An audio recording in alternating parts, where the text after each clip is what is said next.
ہم ان کو موقع دیں گے. میں بیجناتھ گپتا جی بول رہا ہوں اور میرا کہنا ہے کہ اللہ رکھتا ہے کیا؟ نہیں سنا. اللہ جرے جرے میں ہے، خدا جرے جرے میں ہے تو کیا دیکھا جا سکتا ہے کیا؟ اللہ کدھر؟ خدا کو دیکھا جا سکتا ہے، اللہ کو دیکھا جا سکتا ہے. اللہ کدھر؟ آپ نے کہا گرے دبے. ہاں ذرے میں موجود ہے. ہاں بھائی صاحب نے کہا کہ اگر اللہ ہر جگہ ہر ذرے میں موجود ہے، ہر ذرے میں موجود ہے، قرآن کے مطابق اللہ کی طاقت، اللہ کا علم سب جگہ موجود ہے. اللہ لیکن عرش پہ بیٹھے ہیں. تو یہ کہنا اللہ سب جگہ موجود ہے یہ اسلام کی تعلیم میں نہیں ہے، یہ ہندو کی تعلیم میں ہے. کیا آپ اللہ کو دیکھ سکتے؟ نہیں. انسان اس دنیا میں، اس زندگی میں اللہ کو دیکھ ہی نہیں سکتے. اور اس کی مثال پیش ہے قرآن مجید میں. جب موسیٰ علیہ السلام اللہ سبحانہ وتعالیٰ فرماتے کیا میں آپ کو دیکھ سکتا ہوں، تو اللہ کو تو دیکھا نہیں، انہوں نے صرف پہاڑ کو دیکھ کے بے ہوش ہو سکتے. تو انسان اس زندگی میں اللہ سبحانہ وتعالیٰ کو نہیں دیکھ سکتا. انشاءاللہ اگلے زندگی میں انشاءاللہ جب ہم جنت میں جائیں گے وہاں انشاءاللہ ہم اللہ کا وجہ دیکھیں گے. یہ کئی حدیث میں اس کا ذکر ہے کہ ہم اللہ کا چہرہ دیکھیں گے. اسی لیے ہم کوشش کرتے اس امتحان، اس دنیا کے امتحان میں سفلتا پائے. انشاءاللہ جنت میں جائیں گے اور وہاں اللہ کا وجہ دیکھیں گے. اللہ کا. جی مائک نمبر 4 میں جو خاتون ہے سوال کر سکتی ہیں. میرا سوال ذاکر بھائی سے ہے کہ ہمارے یہاں اسلام کو ایک نیا شکل دیا گیا ہے، وہ تبلیغی جماعت کے نام سے مشہور ہے، جس میں مسلمان جو ہیں وہ 40 والے دن اپنے گھروں کو چھوڑ کر مسجدوں میں رہتے ہیں، اور پھر اس میں ایک ایسی کتاب پڑھی جاتی ہے جس کا قرآن و حدیث سے کوئی تعلق نہیں، جھوٹی حدیثیں اس میں بھری ہوتی ہیں، فضائل اعمال یا پھر تبلیغی نصاب کے نام سے وہ مشہور ہے. آپ اس کے بارے میں برائے مہربانی تھوڑا سا واضح کر دیں. دوسری بات یہ کہ فاتحہ جو لوگ کرتے ہیں اور اس کو یہ صحیح سمجھتے ہیں بالکل، اس کے بارے میں آپ کی کیا رائے؟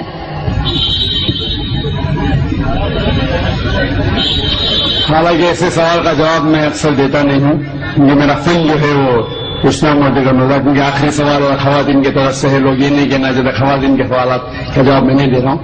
میں نے سوال پوچھا کہ تبلیغ جماعت جو ہے، کئی جماعت ہے ہمارے مسلمانوں میں، ہندوستان میں خصوصاً، وہ تبلیغ نصاب پڑھتی ہے جس کے اندر حدیث مکسچر ہے. آپ بالکل صحیح فرماتے ہیں کہ تبلیغ نصاب یا فضائل اعمال جسے کہتے ہیں، اس کے اندر وہ کتاب ہے جو مولانا زکریا صاحب نے لکھی تھی، اس کے اندر مکسچر ہے، صحیح حدیث بھی ہے، ضعیف بھی ہے، موضوع بھی ہے، کہانی قصہ بھی ہے.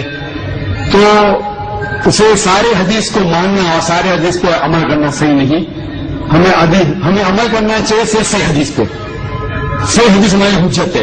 ان کے لیے اگر آپ ضعیف حدیث جاننا چاہتے ہیں یا ضعیف حدیث دوسرے حدیثوں سے مل کے صحیح ہو جاتی ہے وہ ٹھیک ہے، لیکن باقی موضوع حدیث یا ضعیف حدیث کو حجت قائم کرنا یہ اسلام کے شریعت کے حساب سے صحیح نہیں. ہمیں عمل کرنا چاہیے قرآن اور صحیح حدیث پہ. ان کے لیے اگر آپ جاننا چاہتے ہیں تو الگ بات ہے. تو یہ اسی لیے یہ افسوس کی بات ہے کچھ مسلمان ایسی کتابیں جیسے تبلیغ نصاب ہو اس کو قرآن سے زیادہ اہمیت دیتے ہیں، جو غلط ہے. ہمیں قرآن پہ عمل کرنا چاہیے اور صحیح حدیث کی کتاب جیسے میں نے کہا صحیح بخاری ہے، صحیح مسلم ہے، ان کے سارے حدیث ماشاءاللہ آپ کو مؤدب ہونے کی ضرورت ہی نہیں، سارے حدیث صحیح ہے. پھر آپ جا سکتے ہیں سنن ابو داؤد، ترمذی، ابن ماجہ، سنن نسائی، ایسے کتابیں ہیں جن سے انشاءاللہ ان میں اکثریت حدیثیں صحیح ہے، سارے نہیں تو باقی کتابوں سے. تو ان کا مطالعہ کرے تو امید ہے کہ آپ کے علم میں اضافہ اور ہوگا. وہ جو لوگ کمپیریٹو ریلیجن کے ہیں اور تحقیق کرنے کی وجہ سے کوئی باقی کتاب پڑھنا چاہتے ہیں تو اس میں کوئی حرج نہیں ہے.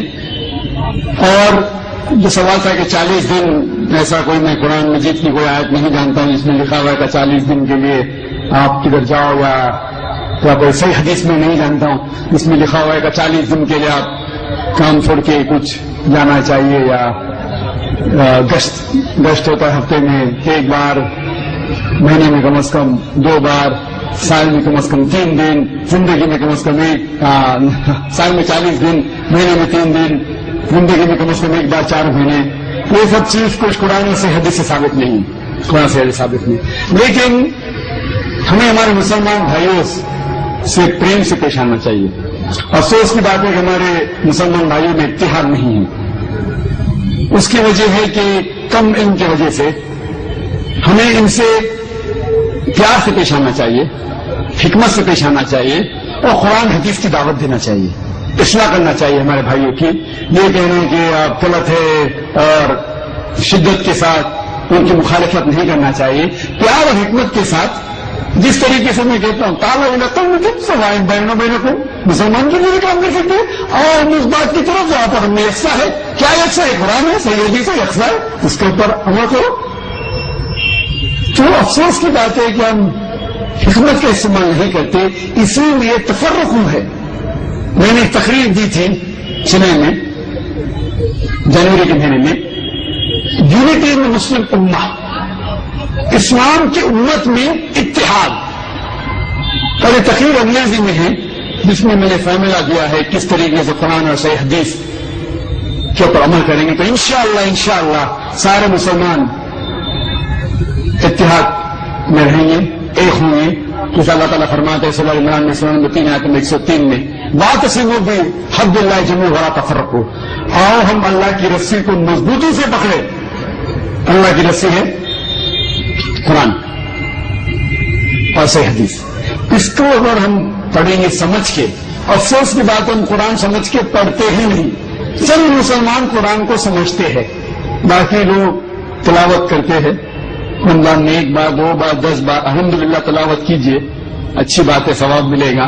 لیکن صرف تلاوت کرو اور اس کے اوپر عمل نہ کرو تو جنت میں جانے کی کوئی گارنٹی نہیں. تلاوت کرو، اگر آپ عربی نہیں جانتے تو اس کا ترجمہ پڑھو، اردو میں پڑھو، ہندی میں پڑھو، مراٹھی میں پڑھو، انگریزی میں پڑھو، جو زبان پہ آپ کو مہارت ہے اس زبان میں پڑھو. بخاری کا ترجمہ پڑھو، صحیح مسلم کا پڑھو اور عمل کرو. افسوس کی بات ہے کہ ہم قرآن مجید کو سمجھ کے نہیں پڑھتے، اسی لیے کوئی بھی آدمی اپنے آپ کو عالم بول کے آپ کو گھومنے لے جاتا ہے. کوئی بھی کچھ بھی کیا فتویٰ دے دیا مان لیے. دیکھو ذاکر نائک جو اسلام میں کہتے ہیں وہ 0 ہے، شونیہ 0. اسی میں میں کہتا ہوں اللہ کہتے ہیں قرآن میں سورہ عمران سورہ نمبر 3 آیت نمبر 64 میں تعالیٰ کم تم سوائن بینر. میں اگر کہوں گا تو اس کی اہمیت ہی کچھ نہیں. تو میں جو کہتا ہوں اسلام میں 0 ہے. میں ہمیشہ قرآن حدیث، قرآن صحیح حدیث. تو جو بھی عالم کچھ بھی آپ سے کہتا ہے تو اس سے پوچھئے کوئی ہاتھ بڑھانا کن، آپ اپنا ثبوت پیش کرو. ان کو تم صادقین اگر آپ سچے ہے تو قرآن مجھے کی آیت ہے سورہ بقرہ کی سورہ نمبر 2 آیت نمبر 111 میں کوئی ہاتھ بڑھانا کن ان کو تم صادقین. آپ اپنا ثبوت پیش کرو اگر آپ سچے ہیں. اگر آپ کے ثبوت پیش کریں گے کہ اسلام میں ہر مسلمان کو 40 دن جانے کا تو میں جاؤں گا بے شک، 4 مہینے جانے کا جاؤں گا بے شک. آپ نے پوچھا فاتحہ صحیح ہے کہ غلط ہے؟ سورہ فاتحہ پڑھنا اچھی بات ہے الحمدللہ، اس میں کیا بری بات ہے. لیکن آپ کا مین سوال ہے کہ کھانے پہ فاتحہ پڑھنا اور کسی شخص کے نام کے اوپر ذریعہ بنا کے کرنا. قرآن مجید میں کم از کم 4 جگہ کہا گیا ہے. سورہ بقرہ میں سورہ نمبر 2 آیت نمبر 173، سورہ مائدہ سورہ نمبر 5 آیت نمبر 3، سورہ انعام سورہ نمبر 6 آیت نمبر 145 اور سورہ نحل چیپٹر نمبر 16 سورہ نمبر 16 آیت نمبر 115 میں اللہ تعالیٰ فرماتے حرمت علیکم المیتۃ والدم ولحم الخنزیر وما اہل لغیر اللہ بہ. آپ کے لیے حرام ہے سور کا گوشت، خنزیر کا گوشت، مرا ہوا گوشت، خون اور وہ کھانا جس کے اوپر اللہ کے علاوہ کسی اور کا نام لیا گیا. تو اگر آپ اللہ کے علاوہ کسی اور کا نام لیتے کھانے پہ، چاہے وہ محمد صلی اللہ علیہ وسلم کا بھی ہو، اگر آپ محمد صلی اللہ علیہ وسلم کا بھی نام لیتے کھانے پہ تو قرآن کی آیت کے حساب سے آپ کے لیے حرام ہے. تو باقی کسی کے پیر یا میں نے کہا کہ اجازت ہے نہیں کہ میں نہیں کہہ رہا ہوں. آپ جیسے مت کہ میں ڈاکٹر ذاکر نائک کہتے کہ اللہ کے علاوہ کسی کا نام نہیں حرام ہے. میں کیا تو کچھ اس کی اہمیت بھی نہیں. آپ کہیے آپ کے سہیلی سے، آپ کے دوست سے کہ اللہ تعالیٰ فرماتے سورہ بقرہ میں سورہ نمبر 2 آیت نمبر 173، اللہ تعالیٰ فرماتے سورہ مائدہ میں سورہ نمبر 5 آیت نمبر 3، اللہ تعالیٰ فرماتے سورہ انعام سورہ نمبر 6 آیت نمبر 145، اللہ تعالیٰ فرماتے سورہ نحل سورہ نمبر 16 آیت نمبر 115. اگر یاد نہیں رکھ سکتے لکھیے. قرآن دکھائیے. اللہ تعالیٰ فرماتے وہ کھانا جس کے اوپر اللہ کے علاوہ کسی اور کا نام لیا گیا. تو اکثر جہالت کی وجہ سے کچھ ہمارے مسلمان بھائی بہن اس غلط فہمی کا شکار ہے کیا یہ دین کے اندر یہ دین کا مسئلہ ہے؟ لیکن اس بات پہ میں اس جواب کو ختم کروں گا. شیخ ابن تیمیہ فرماتے ہیں، شیخ ابن تیمیہ جو الحمدللہ ثم الحمدللہ ایک بڑے عالم تھے الحمدللہ، وہ فرماتے ہیں کہ اگر کوئی مسلم کوئی دوسرے انسان کو سجدہ کرتا ہے سمجھ کے کیا وہ ایک دین کا حصہ ہے تو وہ شرک نہیں کر رہا ہے. اگر کوئی مسلمان ایک دوسرے انسان کی سجدہ کرتا ہے یہ سمجھ کے کہ دین کا حصہ ہے تو وہ مشرک نہیں ہے جب تک آپ اسے یہ نہیں سمجھائے کہ یہ غلط ہے. تو اگر انجانی میں جہالت میں اگر کوئی مسلمان بھائی کوئی غلط کام کر رہا ہے تو ہمارا فرض ہے کہ ہم حکمت کے ساتھ یہ اسے سمجھائے. اللہ تعالیٰ فرماتے ہیں سورہ نحل میں 16 آیت نمبر 125 میں ادعو الی سبیل ربک بالحکمہ والموعظۃ الحسنہ وجادلہم باللتی ہی احسن، کہ لوگوں کو بلا اللہ کی طرف حکمت کے ساتھ اور حکمت کے ساتھ اور اچھے طریقے